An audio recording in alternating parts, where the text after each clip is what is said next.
Today we are going to discuss about how Krishna got married to, how many wives Krishna had? Okay. The first one that Krishna got married to was Rukmini. Rukmini was the princess of a kingdom called Vidarbha. Vidarbha is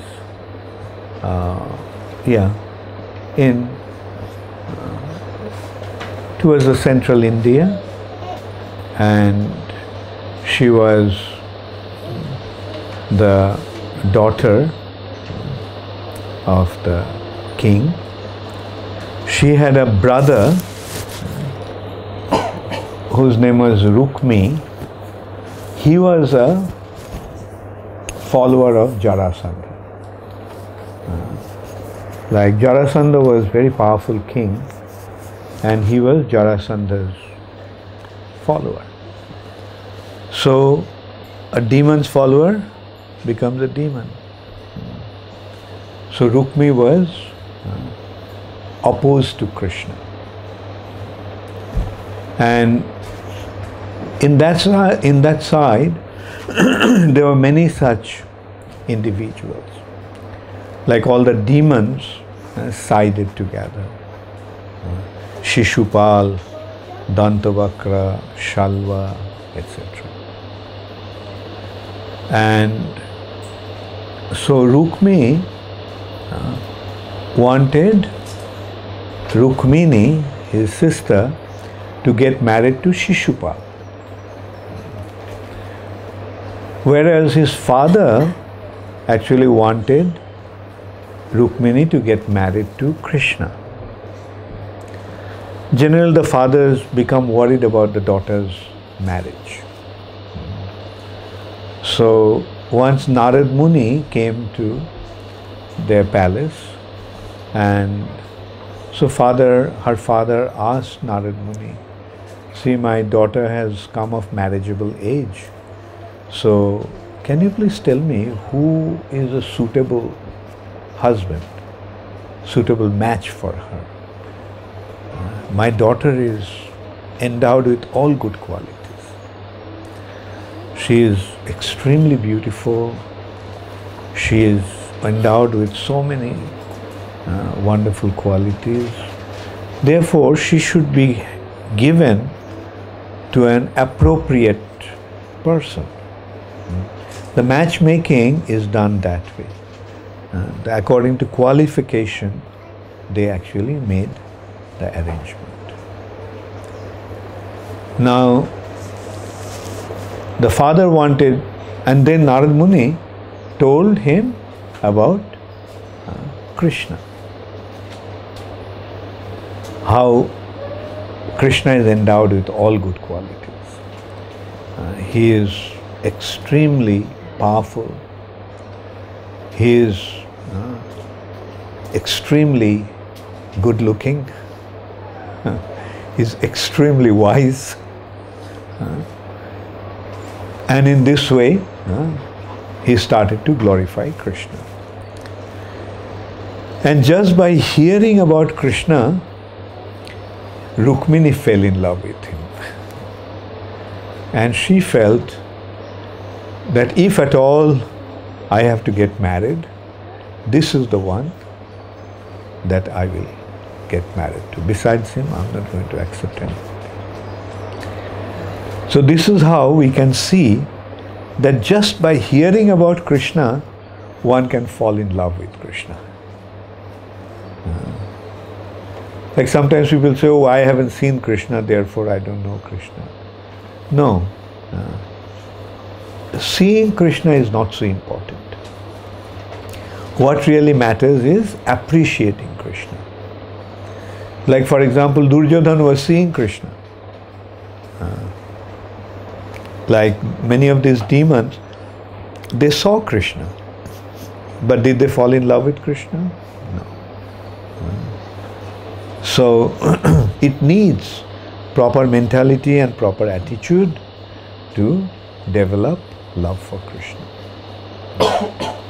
So just by hearing about Krishna, Rukmini fell in love with Krishna. Now when her father told her elder brother Rukmi that he is thinking of getting her married to Krishna,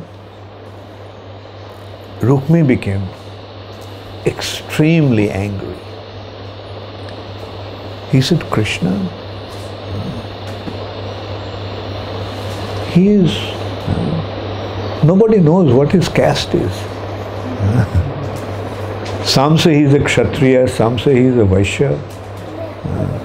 Do you want your daughter to get married to somebody who doesn't really have any status in the society?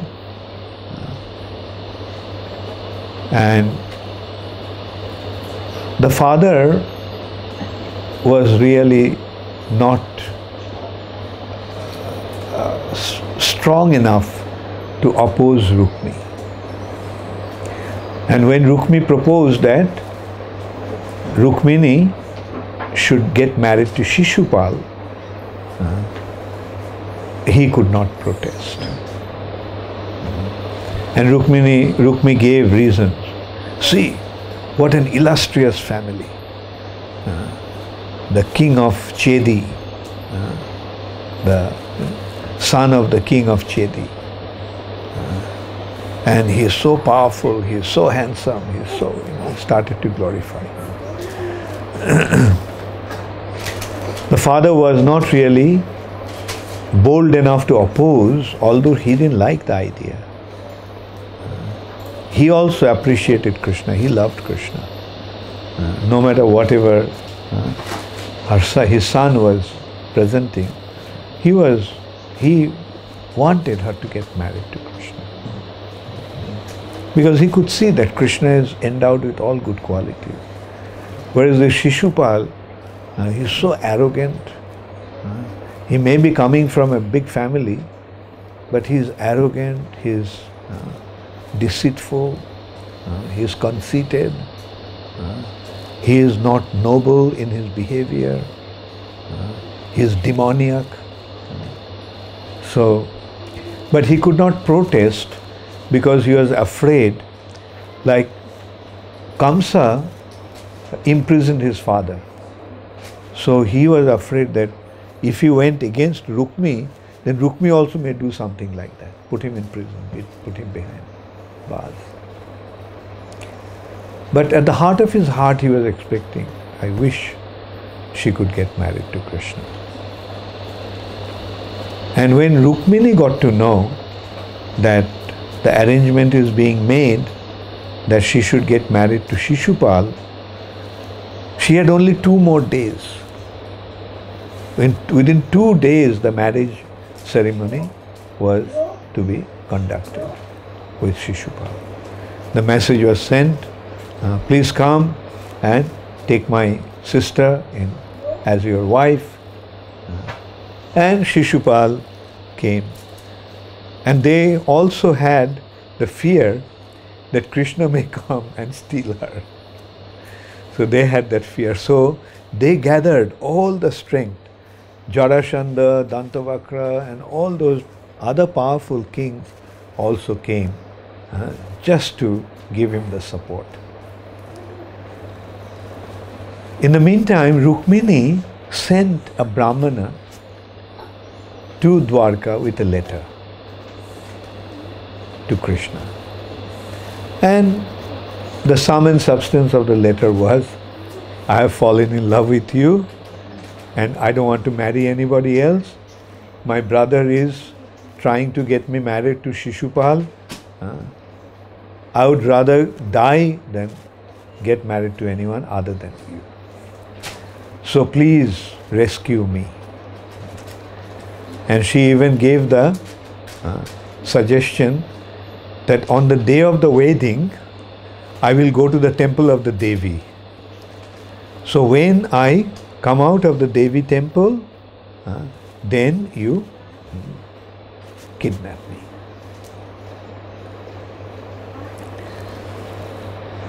So the Brahmana came, gave that message to Krishna. Krishna greeted the Brahman with great respect, and Krishna was now, immediately Krishna left with the Brahmana. He sent a message to his chariot driver that get the chariot ready, we have to go. And the next morning,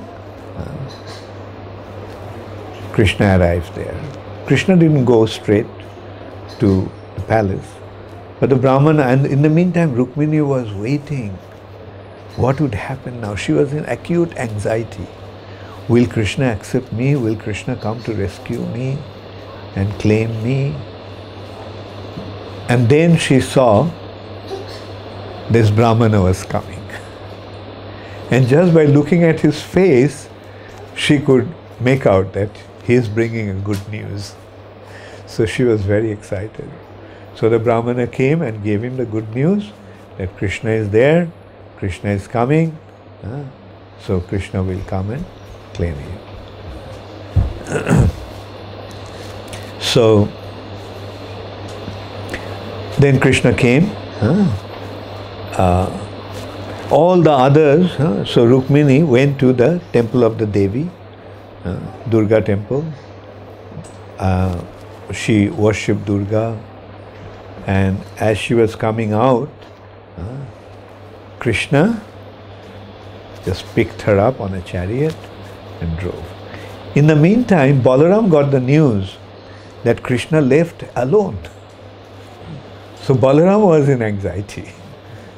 So he got the army together, and he also arrived in Vidarbha, Kundin-gram, that's the capital.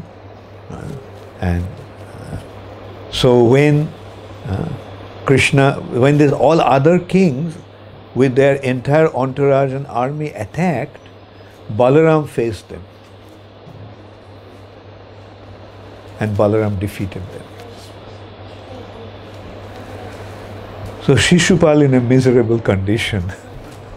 Poor guy, he came with great expectation to get married, and now his bride has been stolen away by Krishna. So Jarasandha consoled him. He said, don't worry, Shishupal. Victory doesn't always come. It's a matter of destiny. Sometimes you lose, sometimes you win. See, 17 times I was defeated. But then on the 18th time, I won. So similarly, your time also will come.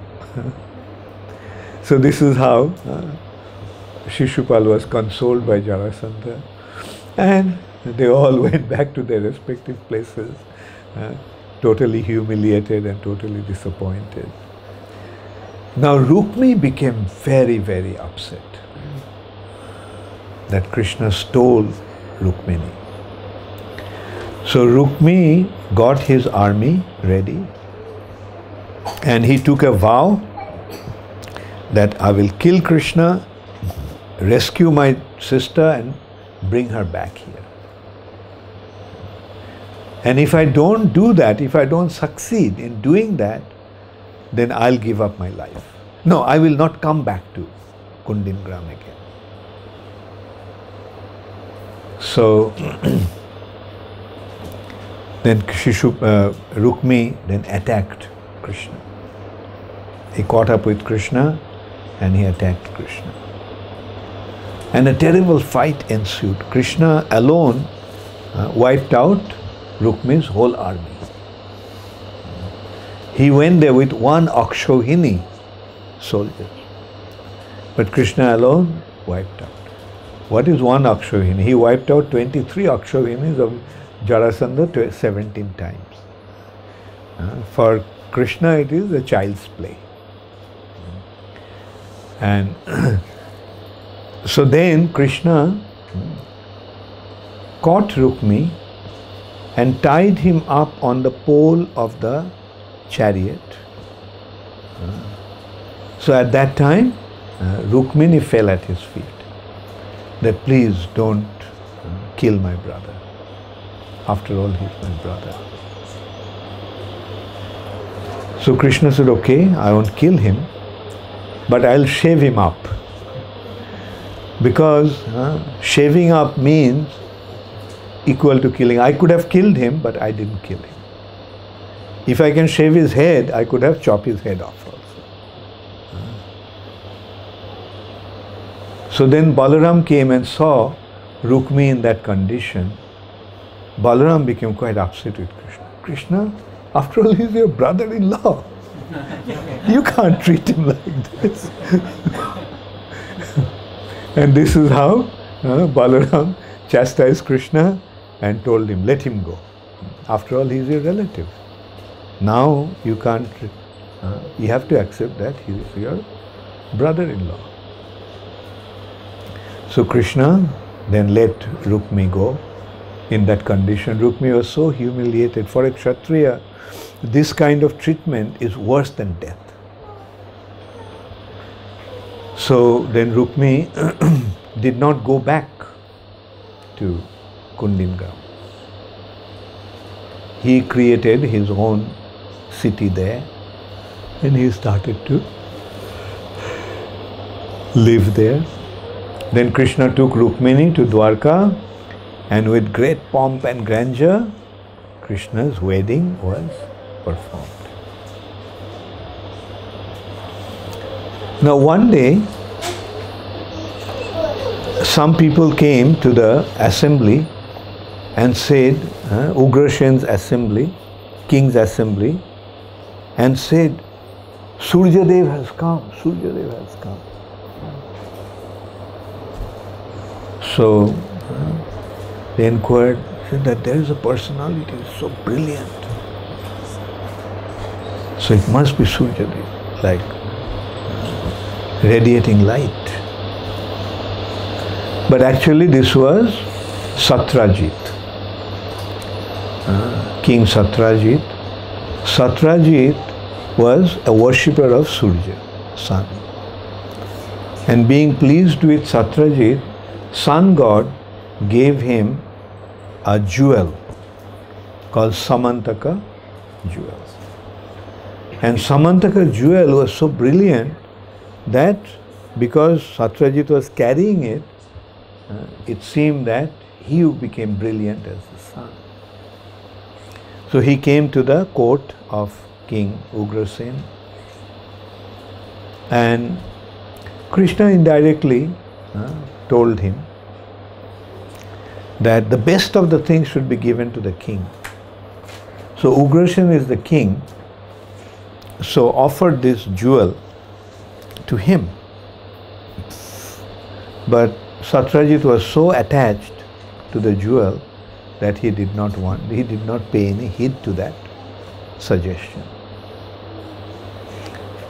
Then one day, Satrajit's brother, Proshen, went hunting in the forest. And when he was hunting in the forest, one lion attacked him and killed him. And the lion took the Samantaka jewel, and then the king of the bears, Jambavan, he saw the lion and killed the lion and took the jewel from him. And then he took the jewel and went to his cave,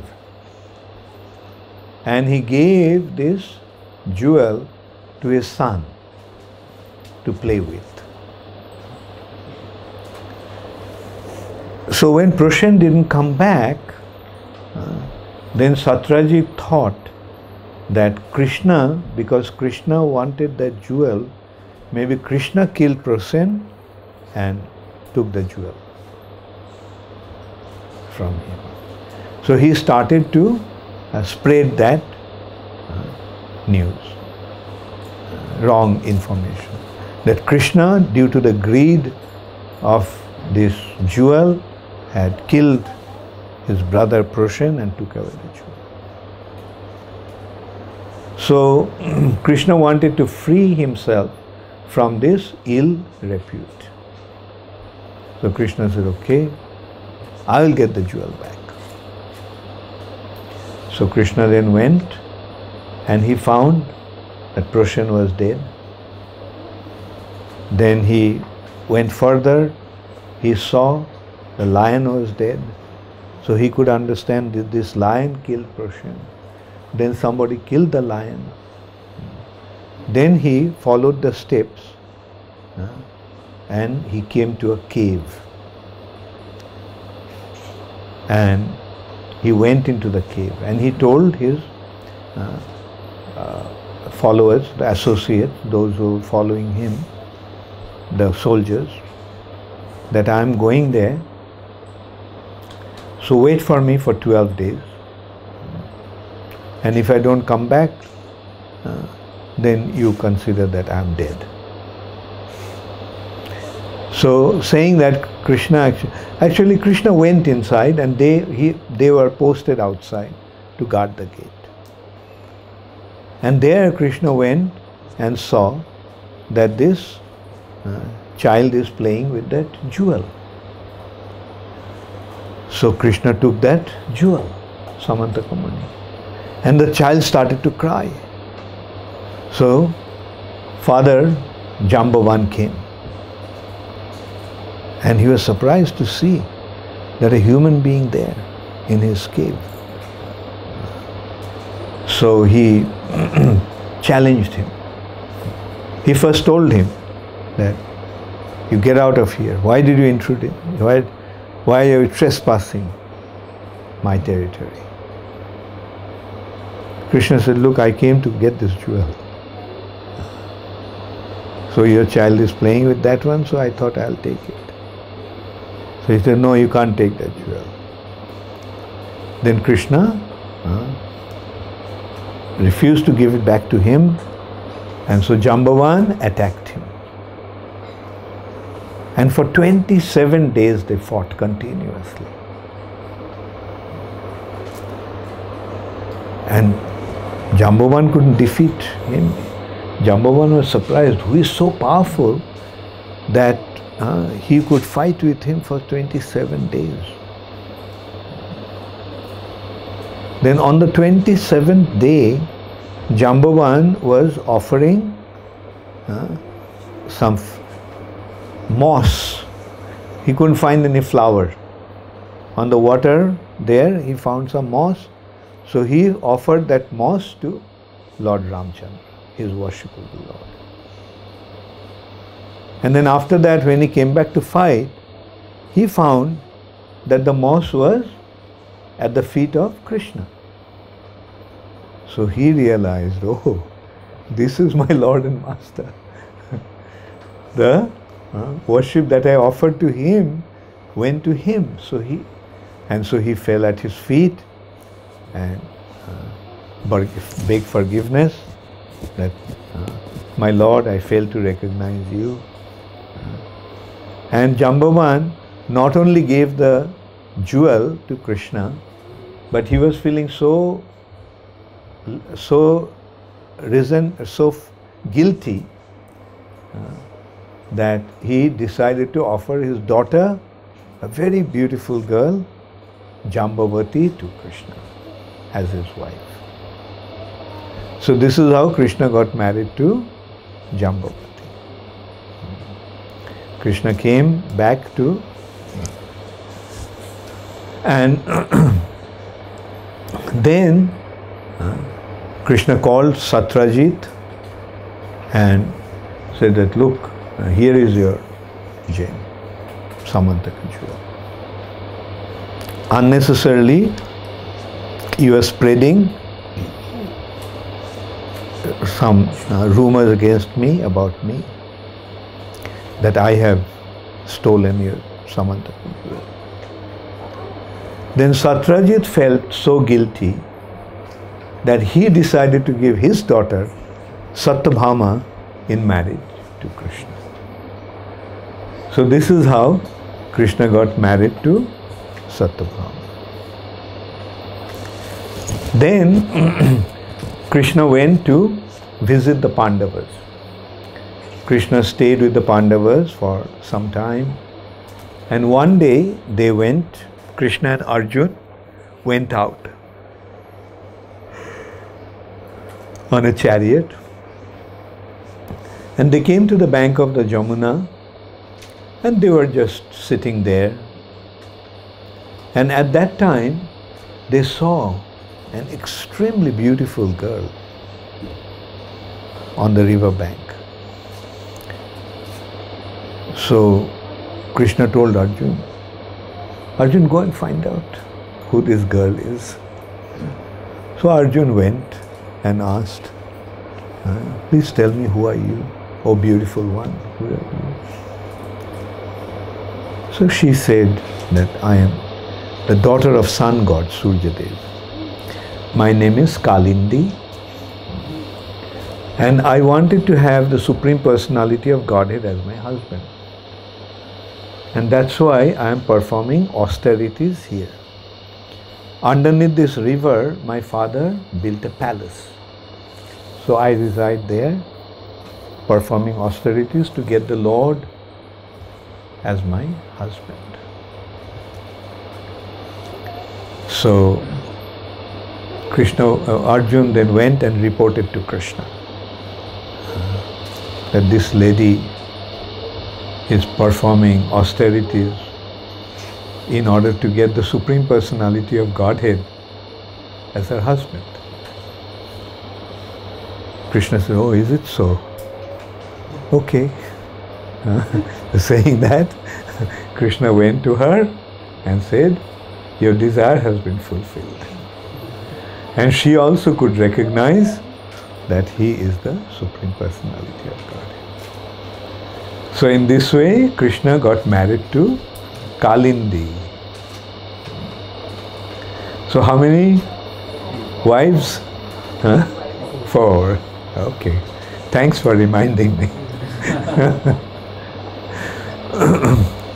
Then there was 2 friends of Duryodhan known as Vinda and Anuvinda. And they were the king of Avanti. And it was time for their sisters to get married in Sayambara. Sayambara means the princess selects her own husband. So, and in that, she was warned, don't select Krishna. Because these demons, they're naturally averse to Krishna.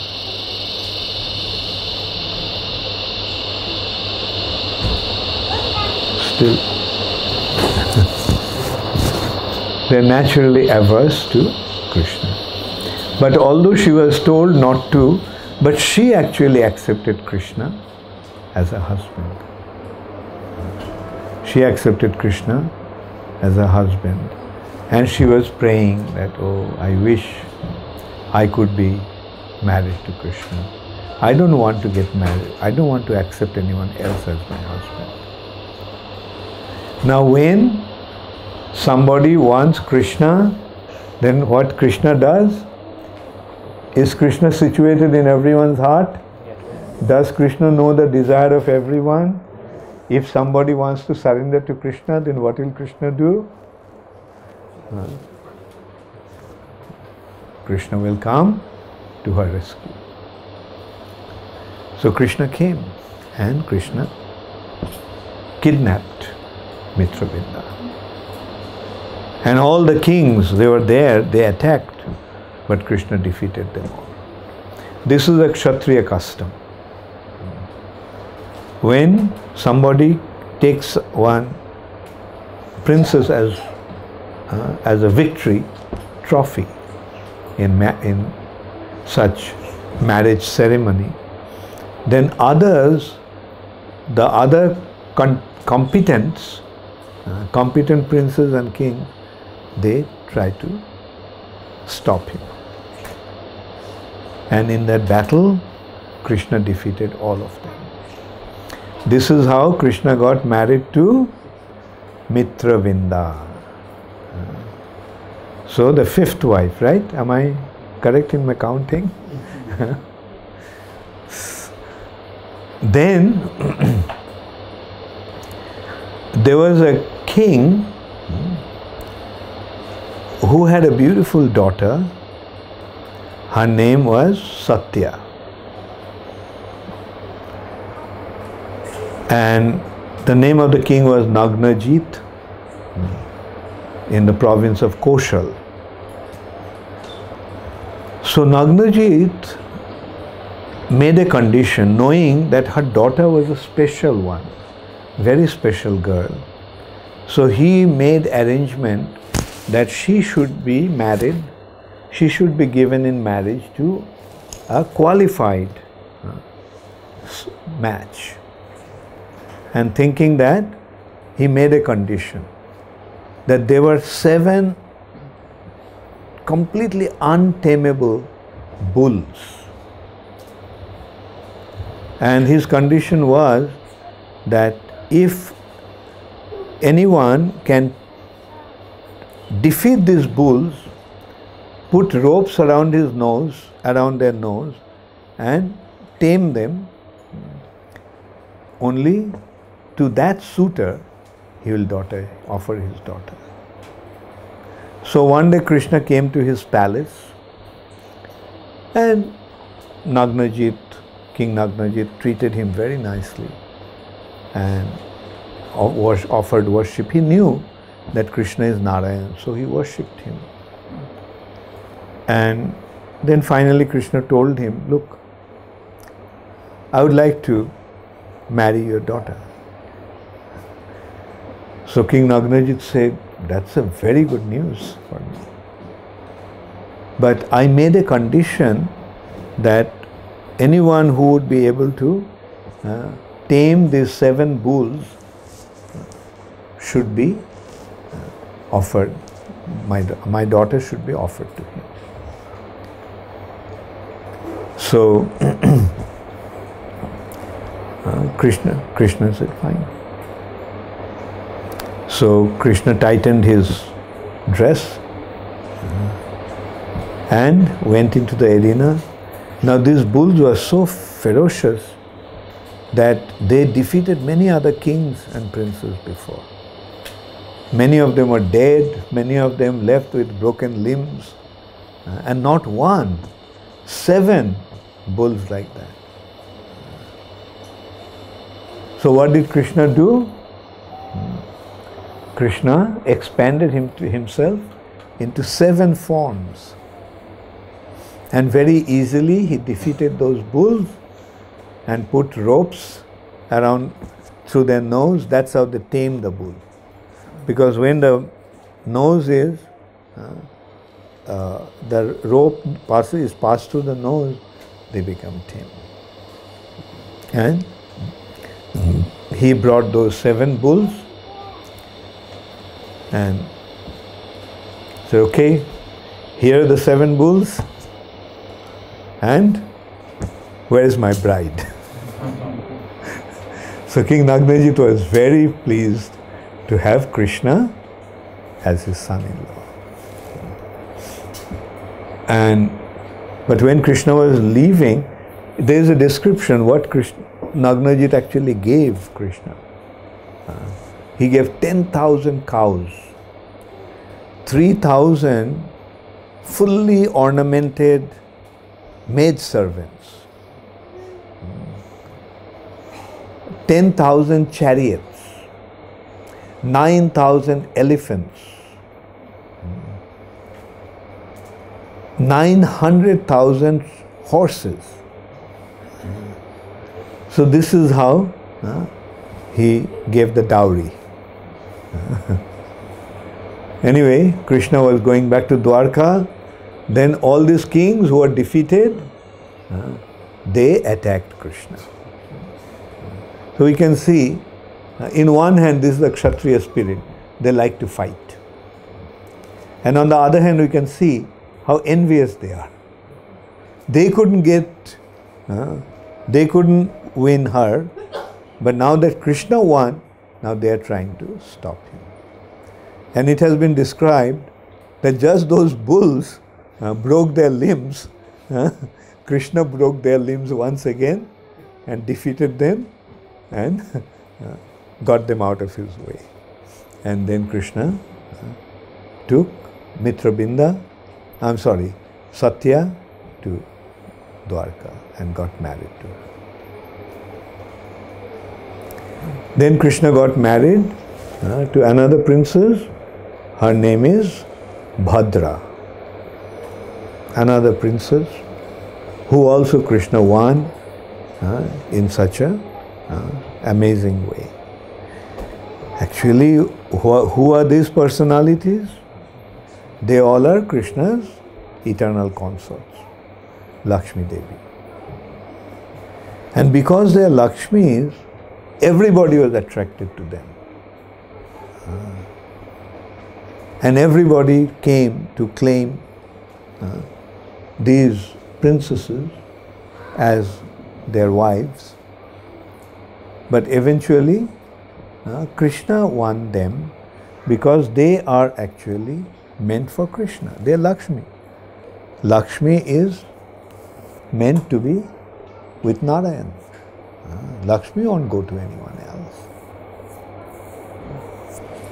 And then finally, in this way, Krishna got married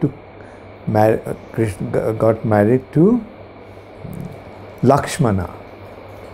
Lakshmana was the daughter of the king of Madras. And she also was so beautiful and endowed with so many wonderful qualities that many kings and princes came to marry her. But her father made a condition that because she was so unusual person, so father decided that she should be given in marriage to a proper suitor. So the condition was made similar to as Draupadi's father made the arrangement. There was a fish high up and there was a disc moving, and the disc had one hole, and passing the arrow through that hole, one had to hit the target, the fish. Now this fish was covered from all sides, so the only way the fish could be seen is in the reflection on a pool of water, in a pot, in a plate rather. So many kings came, they all failed, but Krishna is the one who could hit the target and win the princess. Okay, so this is how Krishna got married to 8 principal queens. Now there was a demon called Narakasura. This Narakasura was so terrible a demon that the demigods were affected by him. So they went to Krishna and reported to him that, look, this is what Narakasura is doing. He stole the earrings of the mother of the demigods, Aditi. He has plundered the playground of the demigods, and and also he has stolen Varun's umbrella and all that. They went and reported to Krishna. And he said that only you can deal with him, nobody else can. So Krishna said, fine. And Krishna went to deal with Narakasura with Satyabhama. he was so casual about it that he took his queen along with him. Although Narakasura is considered to be a terrible demon. So Krishna had a terrible fight with Narakasura and he defeated Narakasura. Now Narakasura had 16,000 princesses in captivity. So when Krishna killed Narakasura, Krishna released these 16,000 princesses. Narakasura stole these princesses and kept them in captivity. So these girls were rescued, the princesses were rescued. So Krishna actually made arrangement for them to have proper bath and properly dressed. They were in prison, so they were in a very unkempt condition.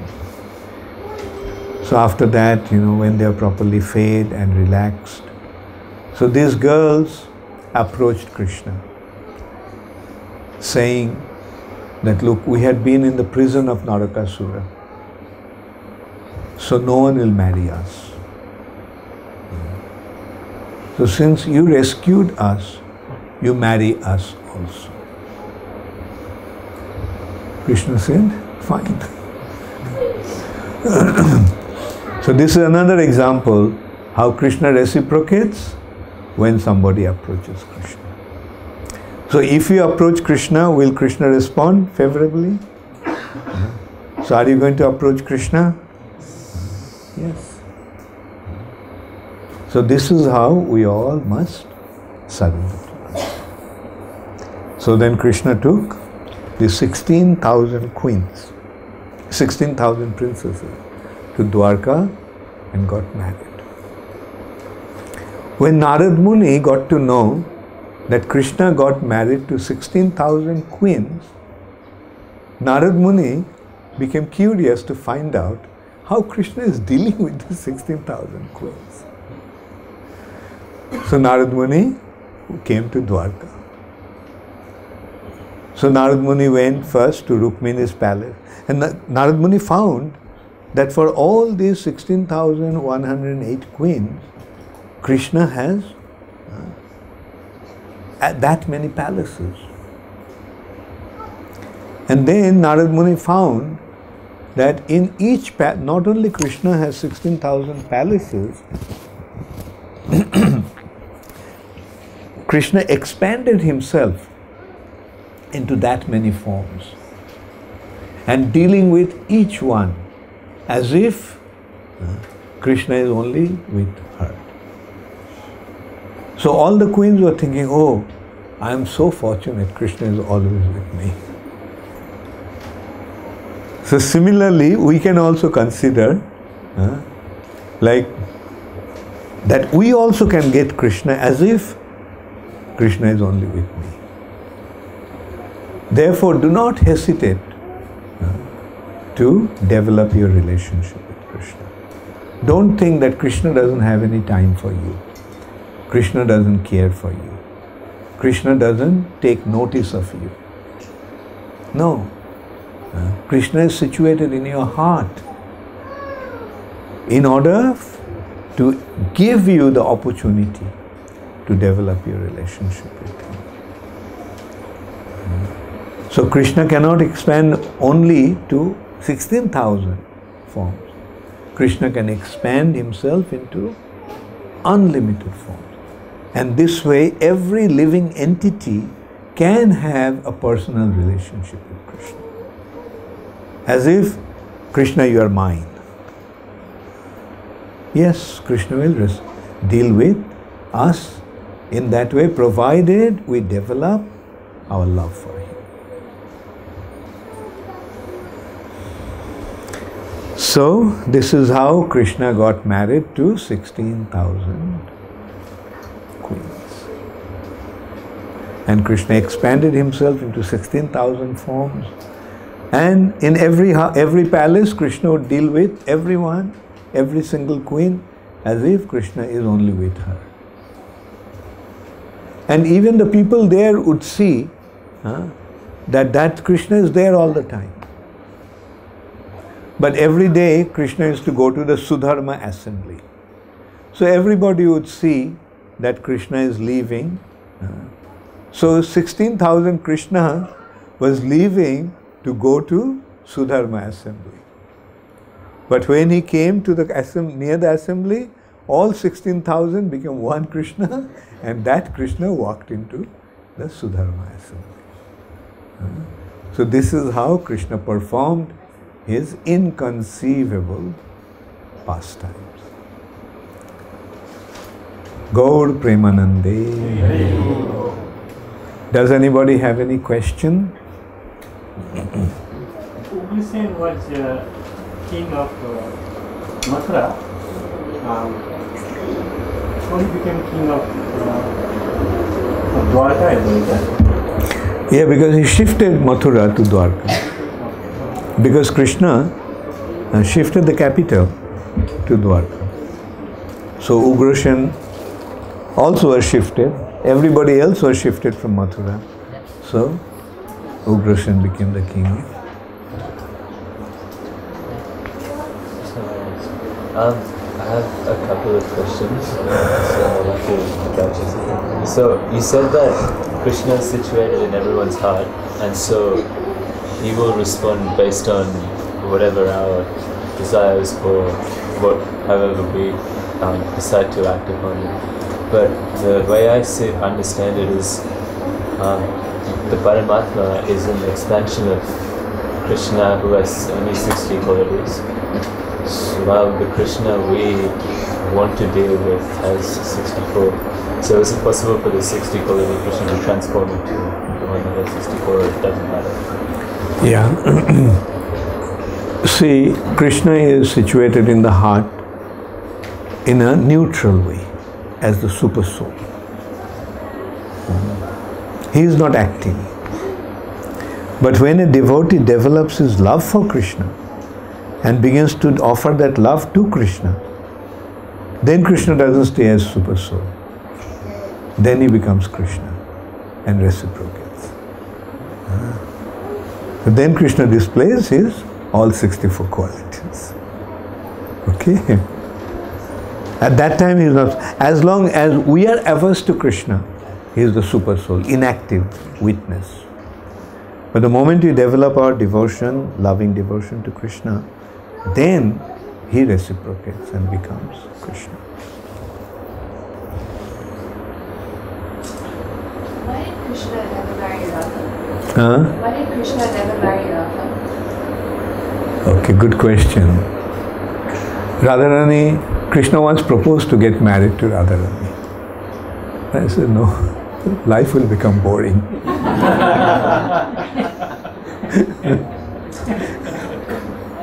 So in Vrindavan, Krishna's mood with the dealings with the gopis is different. There, it's a pure, the highest form of love. The highest form of love is when there is no social consideration. Just for the sake of love, they are in love with Krishna. Alright? So that is the difference between Dwarka and Vrindavan. Yes, Satya? Now, in Vaikuntha Ghats, the mood is awe and reverence. So in Dwarka, what's the mood? Yeah, is also awe and reverence. Awe and reverence, a little more intimacy. Like some friendship is there. Little parental relationship is there, but not fully mature. Like Krishna is a friend, Uddhav. But that friendship is not properly developed like in Vrindavan. Krishna has his father and mother. But that relationship in parental love is not as developed as in Vrindavan. In Vrindavan, Mother Jashoda treats Krishna just as a son. Whereas in Dwarka, Devaki and Vasudeva have a feeling that, oh, he is the Supreme Personality of Godhead. And this awareness of Lord being the Lord do not allow them to come so close. do not enable them to develop that intimacy. Whereas in Vrindavan, that intimacy is fully developed.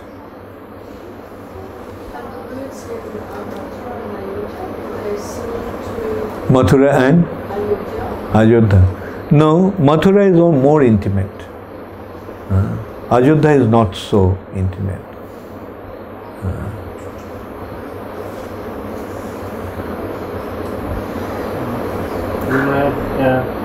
Jamwan was there. Jambavati was also there? Or? No, Jambavati was human form. Jambavan actually got Jambavati. Somehow he rescued her and brought her up. In that sense, she was his daughter.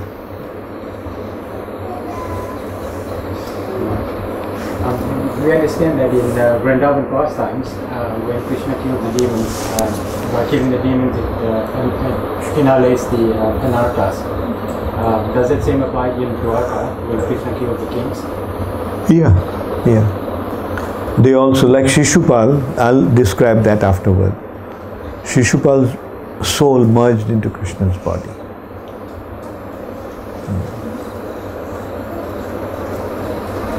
You mentioned that whenever Krishna did the Swayamvar of Delhi with the principal queens, that time all the kings attacked and they fought with him. But in case of Lord Ramachandra, when he did Sita's Swayamvar, that time it didn't happen. I mean, none of the kings fought with Lord Ram. Yeah, so we have to understand in Treta Yuga, the kings were not so demoniac. In Dwapar Yuga, they became worse.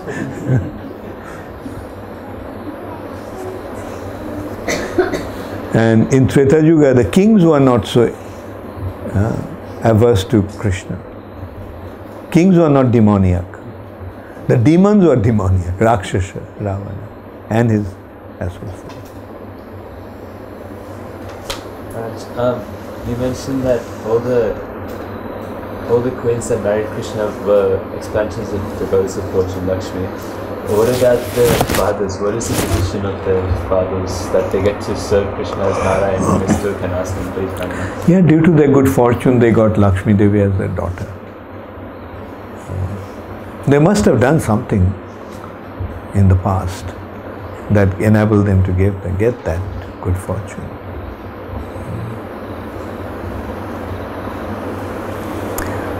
So, thank you very much. Today was relatively short class, just 1 hour. And I also was feeling quite tired today. I had quite a hectic day today. I had almost 3 hours of interview. And maybe Satta, you can tell us about Ro, who he is and what's his objective. So we can, Give her this mic.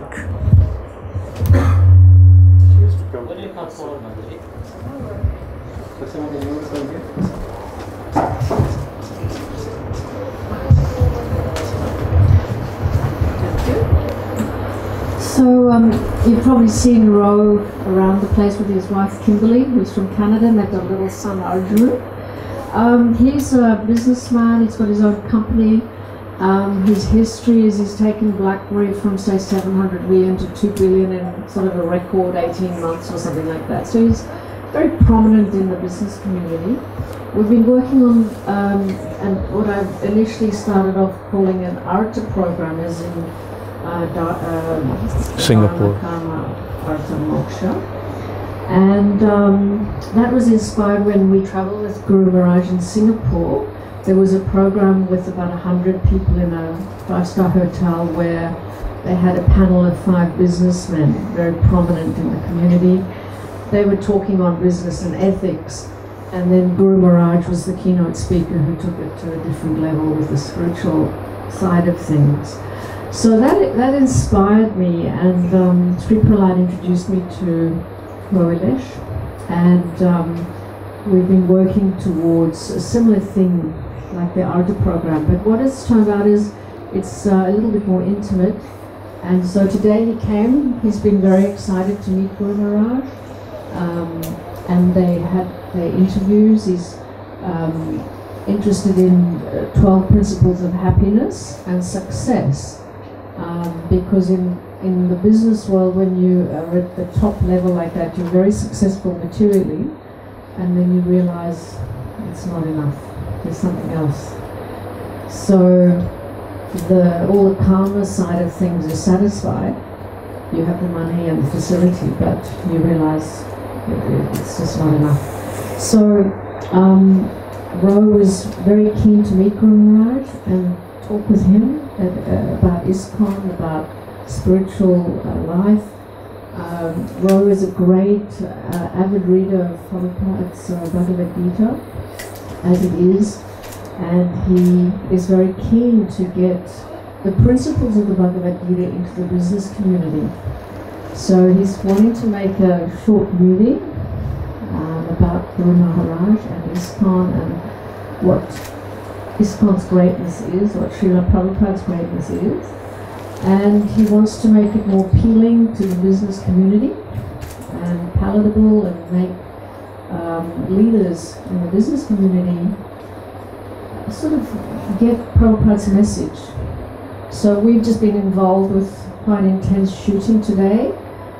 We did an hour interview here in the garden, and then we took a drive and we did a short interview near the beach. And yeah, so I think Ro's very, very satisfied with the footage. This coming week on Thursday we have a lunch with him and a few of the people involved with setting up the Arta Forum on the Saturday. And then on the Saturday, the 30th, we have a lunch for 20 prominent business people in Sydney. They're non-devotees. So it's about reaching the non-devotee community and through the business leadership. So, yeah. Thank you. Thank you.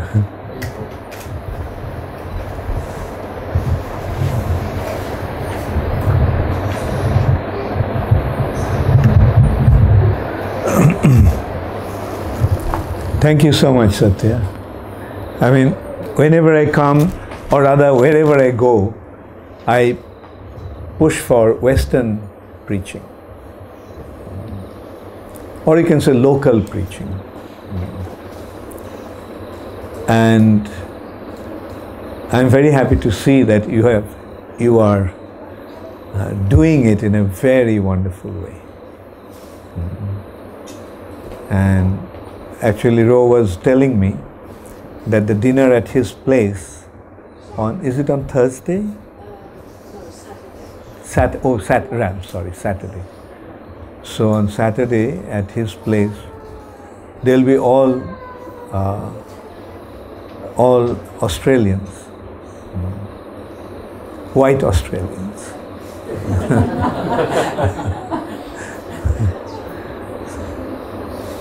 It's high time that ISKCON takes the white touch in it. And then only it will become truly international. Otherwise, ISKCON can be misunderstood as Indian Society for Krishna Consciousness. But it's a nice touch, Maharaj, because originally when Prabhupada started in the West, it was the Westerners. And now it's the Indian communities in the West that are being attacked. And I mean, thank God for all of us here, the Indian community, because otherwise the temples would be empty. So Good, yeah, sure. it's a phase. We have to now grow. Yeah, previously it was all white and no brown. But now it's all brown, very little white, and now it's high time that we give it a white touch, whitewash.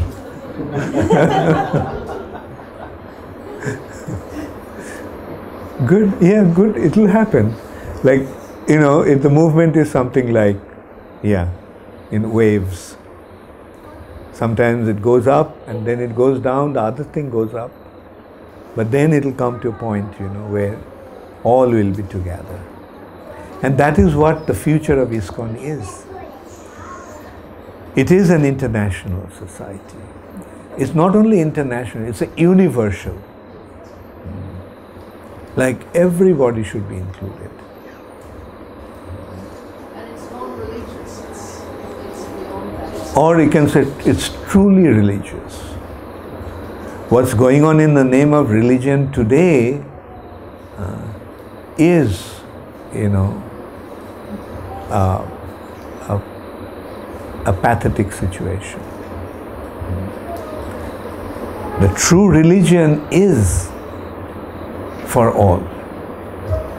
And true religion is one. But you always say, Guru Maharaj, that it's about not blind faith. Right. It is scientific, yeah. Right. The soul, is it a faith that everybody has a soul? Is it a faith that one grows from childhood to youth to old age? It is only faith that the soul transmigrates from one body to another. It's science and it's common to everyone. Is it that only the Hindus grow from childhood to youth to old age? No. Christians, Muslims, Jews, all go through that. And ultimately, God is one, and we have to develop our relationship with Him, irrespective of with which name we identify Him. But we have to understand that He is one without a second. He is Krishna. Somebody may say, who is God the Father? But who is God the Father? Krishna. Tashang Brahma Mahajjoni Aham Bija Pradapika. In the vast womb of the Mother Nature, I am the seed-giving Father. It's Krishna. But unfortunately, due to lack of proper information or misunderstanding, they have different concept of God. Different. Oh, God must, because it developed in Middle East, God must be Middle Eastern. Or some people, generally the Roman Catholics, claim that Jesus Christ is God. Jesus never said that He is God. He is the Son of God. He is not God, the Son of God. So who is the God the Father? Krishna. So that understanding must prevail. And when everybody develops that understanding, that when we say God the Father, it's Krishna. When we say Allah, it's Krishna. When we say Jehovah, it's Krishna. Krishna means the same personality. And when we say Krishna, it's Krishna, the Supreme Personality of God. Thank you. I hope we didn't exhaust you too much with such a big schedule today. No, it's, you see, the thing is that, you know, after the long flight, you get jet lagged. And the jet lag doesn't hit you straight away. It hits you after 2, 3, 4 days. And this is my jet lag period.